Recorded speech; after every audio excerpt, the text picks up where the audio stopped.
Hello and welcome to another Let's Play.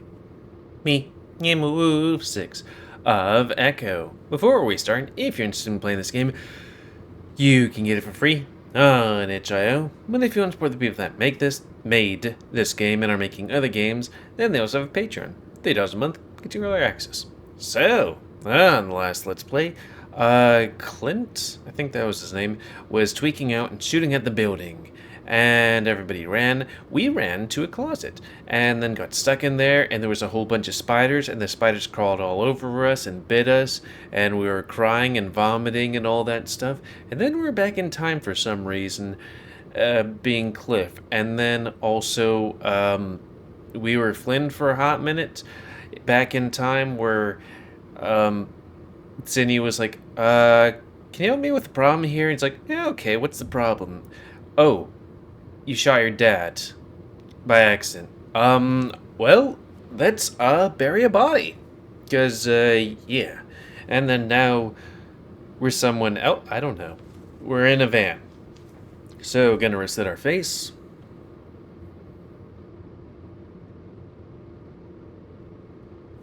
And start. The van jostles and teeters as it careens down the dirt road before the turnoff to Wilma Bend. All this bumping and speeding is making my head hurt something fierce all of a sudden. Leo, slow down. The red wolf keeps looking over his shoulder as he drives, as if he'll see Clint sprinting behind us, like the Terminator. Turn up here. Your place? Yeah, it's closest. I can't believe we left Chase behind. I told you, he bolted out the back door the first chance he got. I didn't know City Hall had a back door. How'd these guys get out?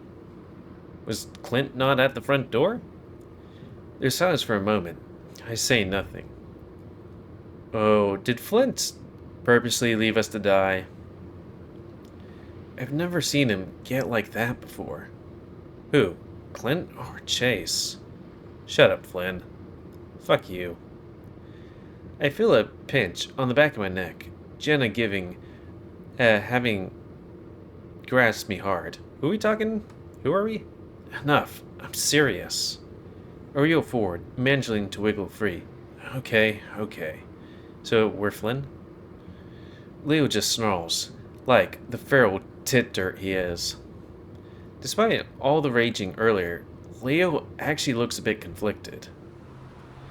Leo pulls up into the driveway as the van stops. He's already out, storming his way to the door. I need a piss. It's locked. Leo turns the front door handle and, to my surprise, it opens up and steps right in. Or not. I step outside, stretching my limbs. There's not much room in Leo's mommy missile for someone like me.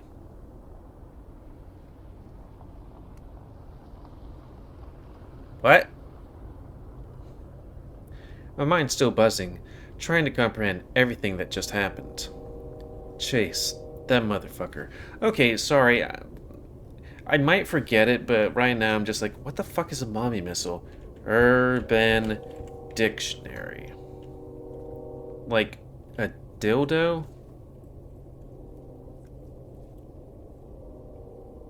It's a minivan? Huh. I would have never put those together. A mommy aircraft carrier, I guess, but not missile. Missy the missile is very tired. ECP Benipi. Anyways, to think, I've been fantasizing about him nonstop for the past goddamn week, like a horny 14-year-old. Chase? He sabotaged the whole thing. Made me look like some kind of calculating, sadistic rapist. And nobody else noticed when his face changed. Every time. Teacher and Jenna passed along beside me, both looking at a mix of wary and exhausted. I wonder how much of this shit they believed. They're so gullible to bullshit coming from a whimpering face, after all. Carl followed suit, clutching his phone in his paws, but not looking at it. Maybe not all of them, though. I shut the car door and head in. Enter the dry heat and the dry heat feels so good on my scales. I let out a big sigh, taking a moment to just not think for a while, ignore the stares in my direction. Flynn? The moment lasts less than 5 seconds before Jenna interrupts. Yeah? Do you have a landline? I'm trying to dial the sheriff, but none of us can get any reception on our phones. It shows bars every now and then, but then drop shortly after they appear. Do I look like I'm 40? Nobody has landlines these days. My parents actually do. You kinda do. I mean, from the back. I urge the urge to ask, how? Instead, letting out a quick puff of air. Let me check mine. I reach into my pocket. After taking out my phone, I notice the signal bars in the top right are fluctuating wildly, almost blinking. Yep, we're in full echo mode, people. Or, in that general area. I try to call 911, but nothing goes through. Shit. Not working for you either? I toss my phone into on the kitchen island. I'll just get my repeater. Again? Your what? Flynn, seriously? Are you planning on turning this into some kind of Wild West shootout? This is not the time for one of your urban-ass anti-gun lectures. This is my house. Jenna starts up a rebuttal, but I'm already gone. I head down the hallway to the storage closet, open it, and reaching up for the top shelf. I don't have any small kids to worry about, so I always leave this one loaded, just in case. I hear some shuffling behind me. Looking over my shoulder, there's some movement going on in Daxon's room. Ordinarily, I'd give him and his private space a wide-ass berth, so that he'll do the same. But, under the circumstances... Yo. The salamander blinks up at me from his bed. He's draped in a striped blanket, sitting upright and looking a little frazzled. Flynn? He looks sidelong, then back to me, then the rifle. We have a rifle? The interview went that badly? Fucking terribly. Also, there's a meth head with a gun roaming around town, so I got this just in case. The others are here too. They're eating all your shit, probably. Okay. As long as they don't touch my astronaut dried ice cream, it's okay. God, I like that ice cream. Too late, but now Carl's eaten them all, plus the box that came in. You know how goats are. Speciesist. Wait, seriously? The interview didn't go smooth like? I wasn't fucking kidding when I said that. Daxon frowns. I'll talk to my cousin. Maybe make up some excuse or something? You look like shit. What? He blinks, then rubs his hands over his smooth face. Oh, yeah. Took a nap and had a real strange sort of vision dream. I've been having a lot of those lately. I notice the pen and paper in his lap now, plus a notebook filled with rapid scribblings. I need to write everything down, otherwise I'd forget. You know how they are. Where after 15 minutes, they're all gone but a vague sense of familiarity of the setting and time of day. I don't dream. The salamander blinks. What? I look down the hall. Was joking earlier, but it looks like Carl is straight up digging through the pantry already. Daxon sighs when he realizes I'm not going to explain. Well, can I tell you about it? Look, it'll just take me a minute. Dax, I'm distracted as dick right now. You're distracted by dick? Ass. Ass? Are you fucking deaf? No, you're just confusing. Look, I was flying on this airship thing. In your dream? Yeah, but it felt real. I don't feel like I slept at all. It was like I was there. So, not a dream. Not a dream. A vision, spirit quest, out-of-body experience. With that, whatever the hell you want to be calling it. I leaned my rifle against the doorway, crossed my arms over my chest. I could smell the metal of the cockpit. I could feel the leather of the chair. I was flying over this giant body of water. I don't think it was an ocean, though. It was a lake. Lake Emma, or whatever it is. He stares at the tips of his webbed feet, poking out from beneath the blanket, as if they remind him something. Or maybe it's a dastra he was in. It made me nervous, because I wasn't good at swimming. But I'm great at swimming. I'm a goddamn salamander.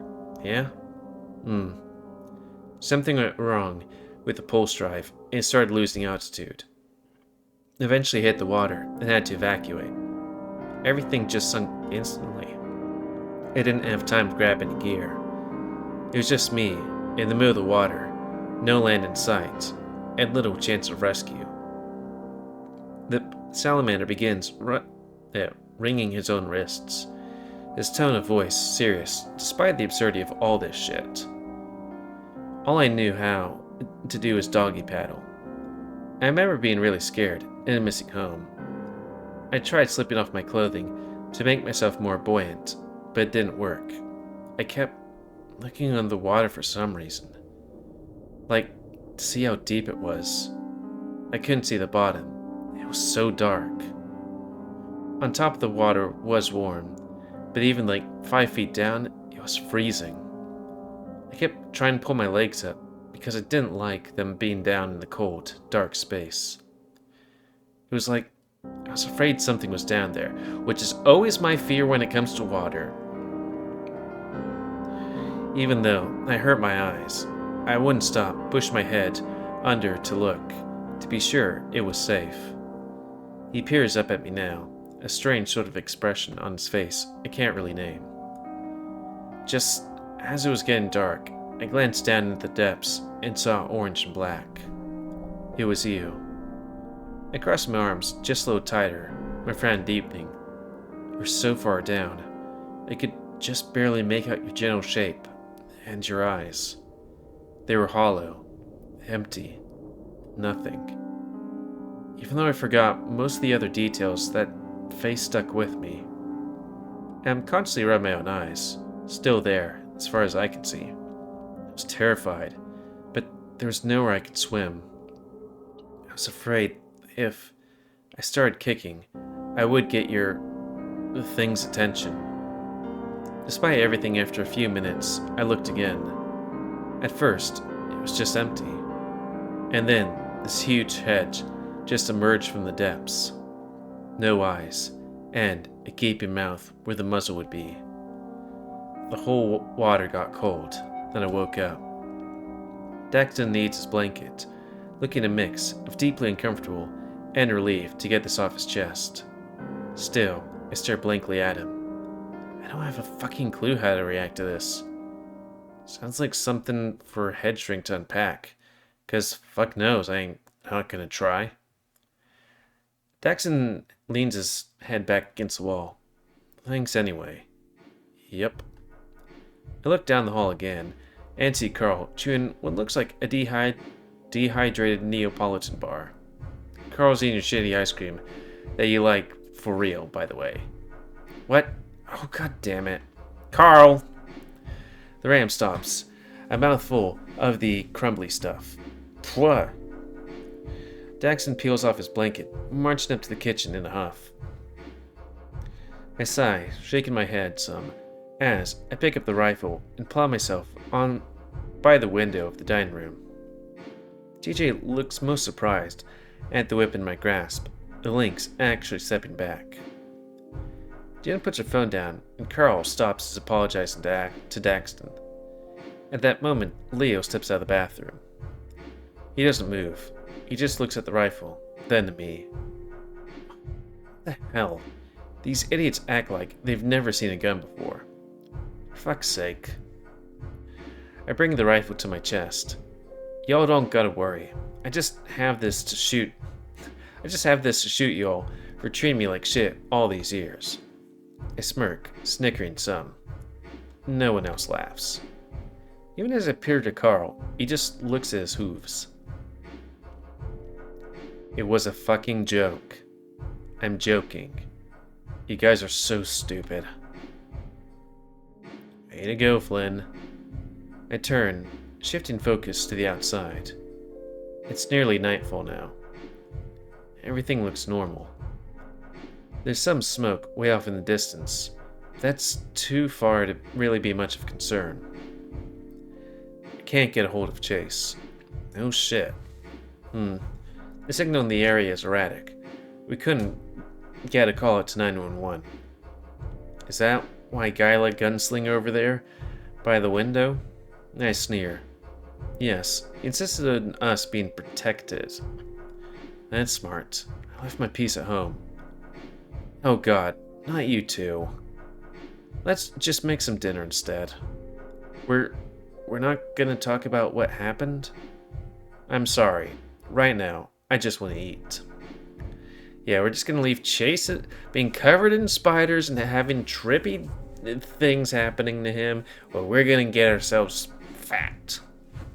There's a lot here to unpack, and I'm not saying it shouldn't be, but we can do better than what happened earlier. I find myself actually surprised. I never would have figured to hear those words from Jenna, especially with TJ around. You know, I'd kill for some carne asada right now, yeah? Hopefully not literally. Flynn's already got that planned. Yeah, I heard. He gives me a bit of a cold look. What the hell is his problem? I'm the goddamn victim here. Not that I'd ever put it like that. I haven't exactly grocery shopped to host a party of desktops staring to count all of us 6. A salamander opens the fridge, staring into it as if looking into a particularly deep canyon. We got leftover salad, some fruit, cream cheese. There's a frozen bass in the fridge. I glance over, and a few of them grimace. Of course. We got a blender. You can make smoothies with the kefir, yogurt, milk, and fruit. Maybe a side salad with it? How do you guys not have food for like one meal for 6 people? I don't mean like anything fancy or 7-course meal, but like something that, you know, it's just to like food. Especially if you're in, like, if you're where I live, it's like HEB is that way in like 3 minutes. But like if you're in the middle of nowhere, I feel like you get your shit for the week or longer. Preservative stuff. Unless you really want to pay some per drive outs every like what, couple of days, week. Maybe a side salad with it. I mean, I'm assuming y'all have just been quaffing down the local diner junk all week, so it might be nice. Quaff. Carl, TJ, and Jen exchange looks at each other. Leo, meanwhile, looks to be tapping on his phone occasionally, looking out the window. That'll work. Thank you, Daxton. And apologies for all this. I didn't say it was fine. Some of that is my shit. Daxton gives me a dull look. Without a further word, he takes out a big bowl of leftover salad and sets it on the counter, along with a grocery bag of fruit. I feel my teeth start to grit, so I shift my focus outside again. Still no signs of life beyond the usual distant spots of light, each coming and going down the highway around the canyon.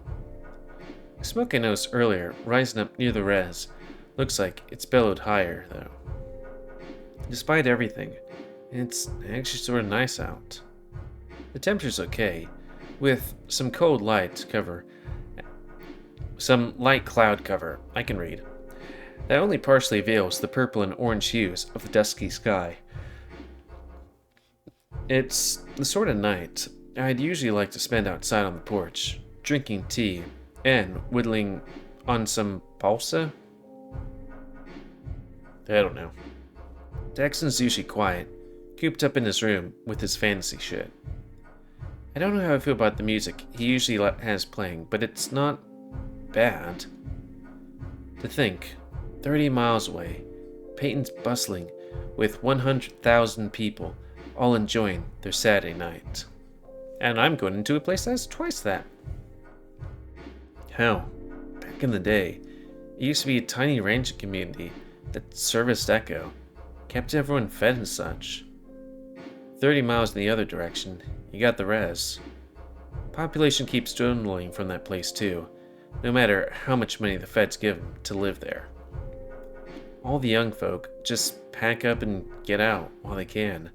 The rest gradually don't do too hot, or generally don't do too hot. Finally, 25 miles to the east, you've got Jericho, Proving Grounds. I remember back when I was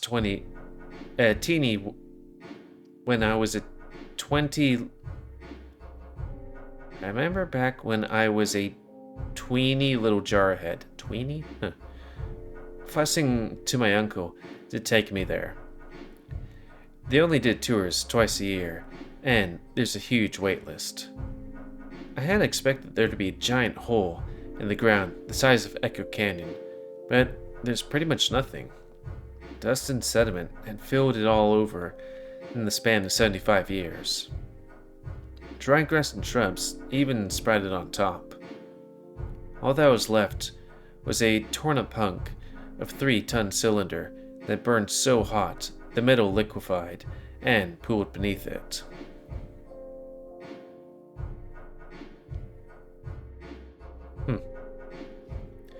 You could walk through the site and have no idea that there was a fucking A-bomb. That's where a fucking A-bomb was dropped. Well, if it weren't for the big black obelisk they erected on top, which is now just another spot for visitors to take photos of themselves. Man, mustn't forget about the past, for the past will not forget man, it reads. Also, what the fuck's a man? Never seen one of those things. It reminds me of that whole push from the county to make the mine some fucking tourist spot. Just to slap a plaque up there with a little blurb about all the death and shit. It'll make a great selfie spot. Traffic is traffic, right? Hell, call it haunted and you get even more weirders coming here to exploit it. Like Chase. Shh. As I hear the background noise of muffled conversation and Daxton trying to figure out how my blender works, the present sinks in. I wonder if he's gonna figure his way out before I can get to him. I look over and Daxton is putting this whole fucking apple into the blender. Some bitch, what is he doing? Daxton looks up, struggling to keep the lid on, as the apple smacks hard against the sides of the plastic container. Cut the fucking thing up first. It's not gonna take a whole apple. That's what she said. The salamander still looks a bit dazed. I guess he's still reeling from the dream. Or whatever. Uh-huh. Don't just me.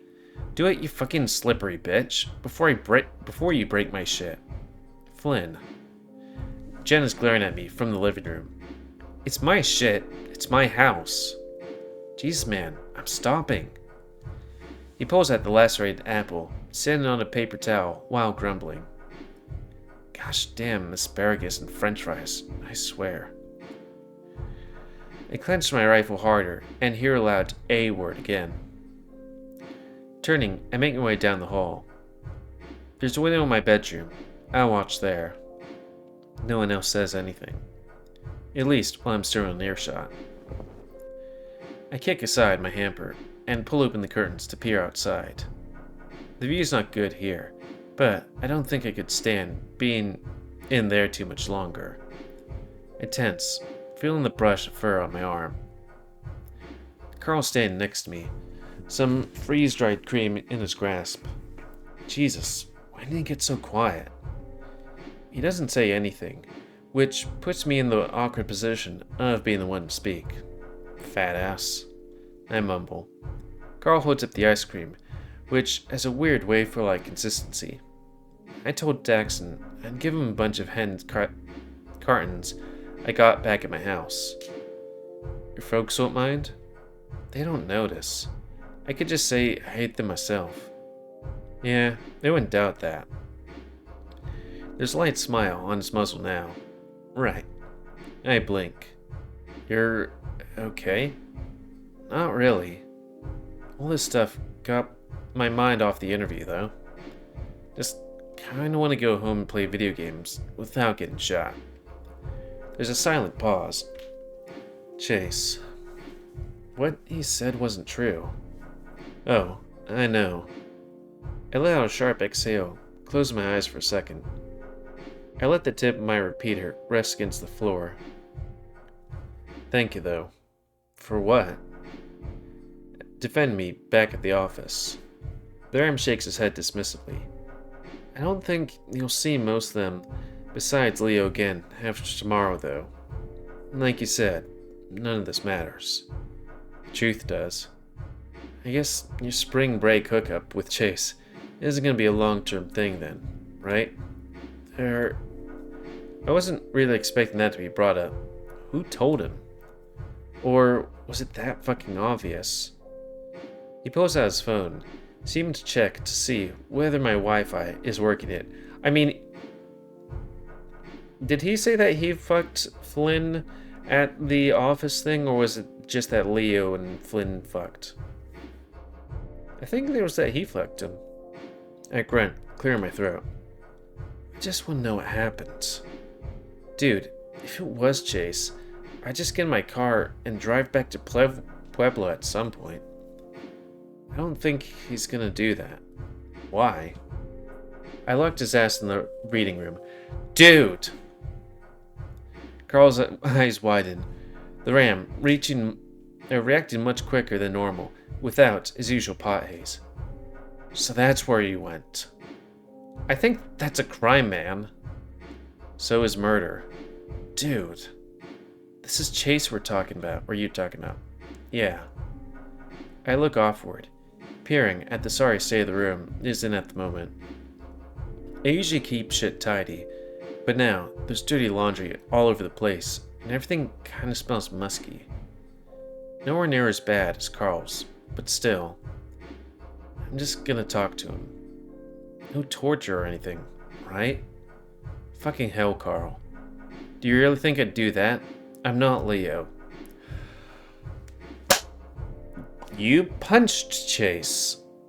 You were kind of being a dick to TJ. You locked him in the closet when there was a tweaker outside with a gun. I think we're revoking your you ain't gonna do that privileges, buddy. I was joking. He rose his shoulders. It feels kind of like when we're kids again, with all this stuff. Yeah, I trail off, like my mouth is refusing to speak the words in my head. He sets his not icy, not cream down on my nightstand, and there's just the urge to yell at him about the crumbs. Meanwhile, Daxton starts up the blender again, in the other room. And I think I hear Carl sigh. Do you want, like, a hug or something? I look down at him, raising a brow. Do you? He shrugs, seeming a mixture of numb and trepidatious. I just don't want you to leave, dude. Not like everyone else. It takes you a moment to register the shift in the conversation.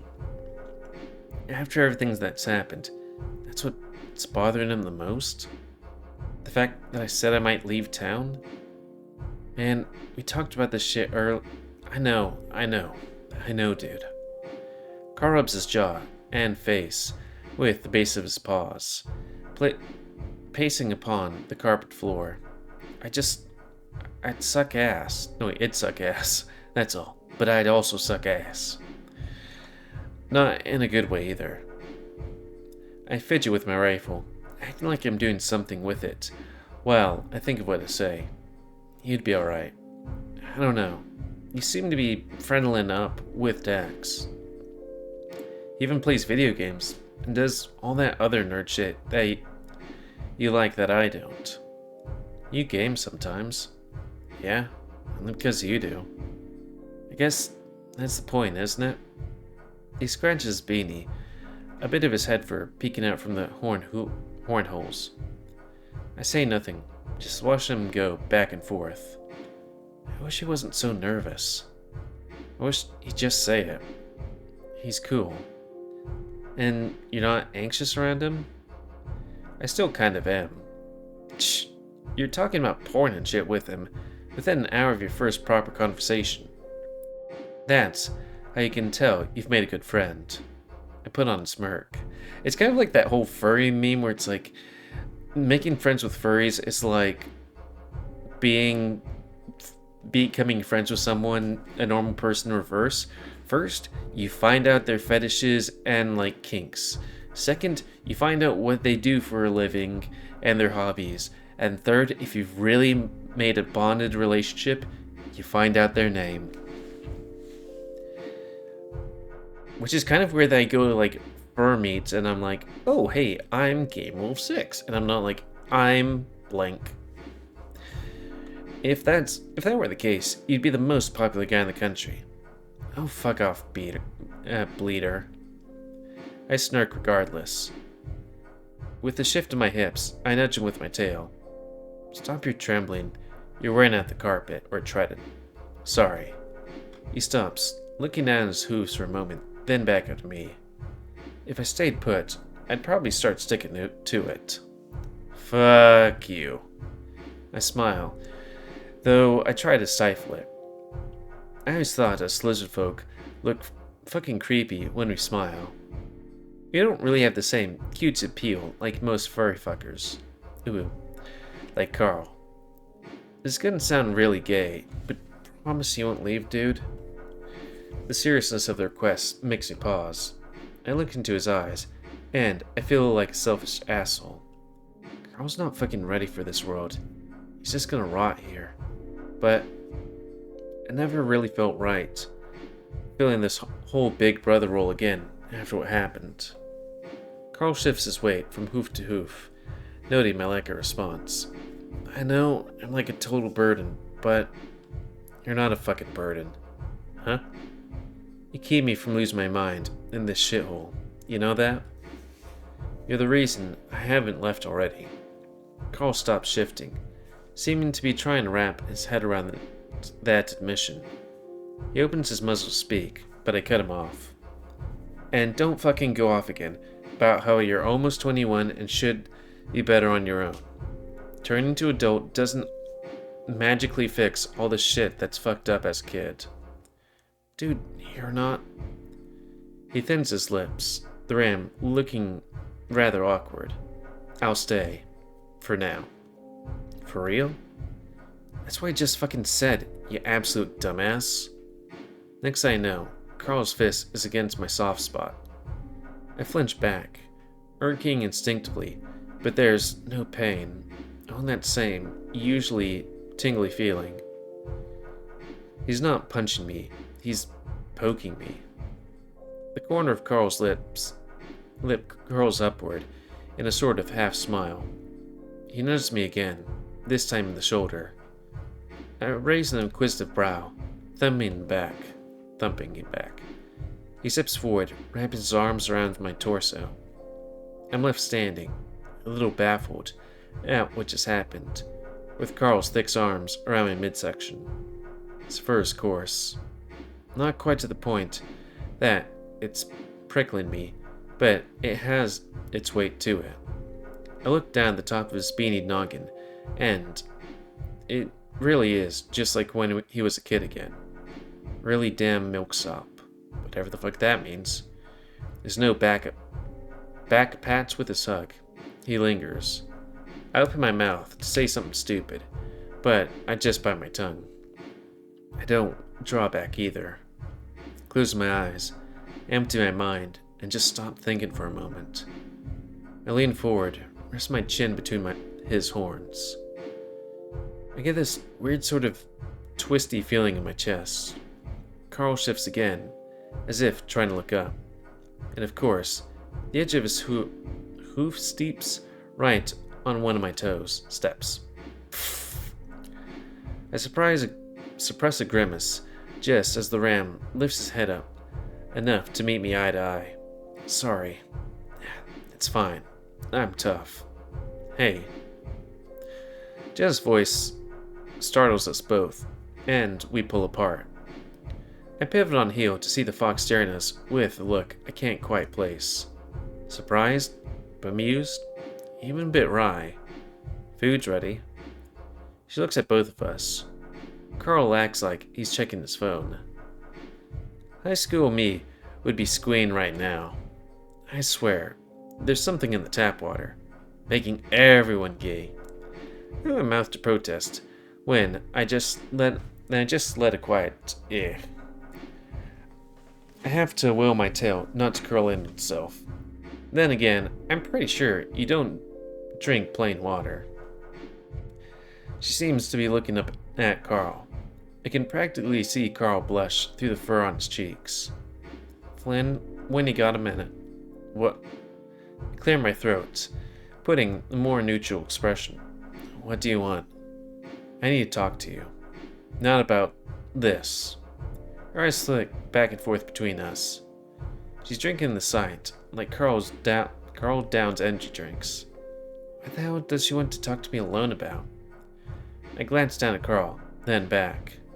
Yeah, I'm still gonna keep watch after though. Is that what you're doing? Or we're doing? She turns, departing as soon as she finishes speaking, not letting me get a word out. Fucking typical. I rub my hand over my face. It was just a hug. Carl's voice is quiet, but still rings defensive. Fucker.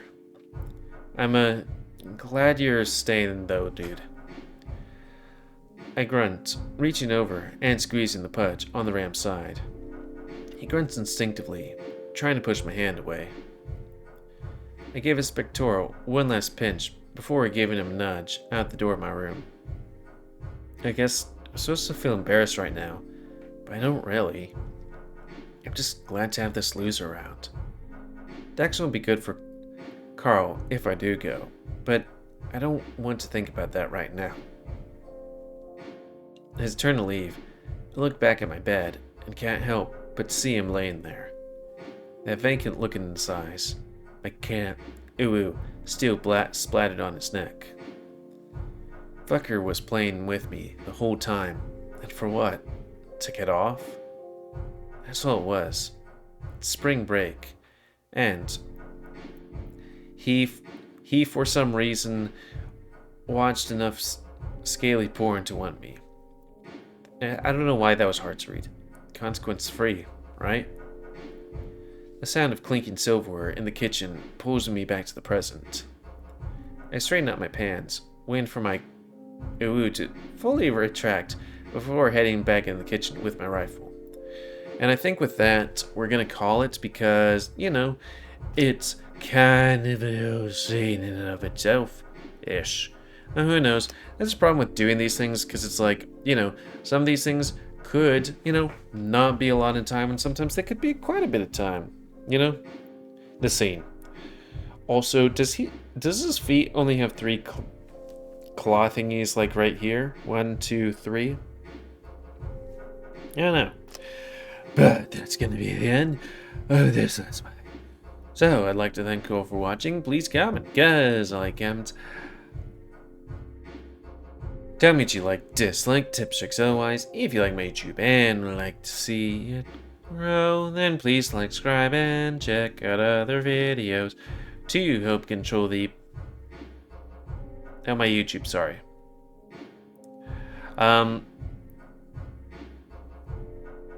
If you want to play this game, it's available free on itch.io.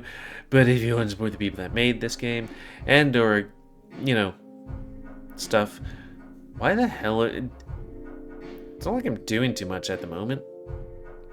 Spay and neuter your animals. They got Patreon. And until next time, on the Let's Play, me, GamerWolfSix of Echo.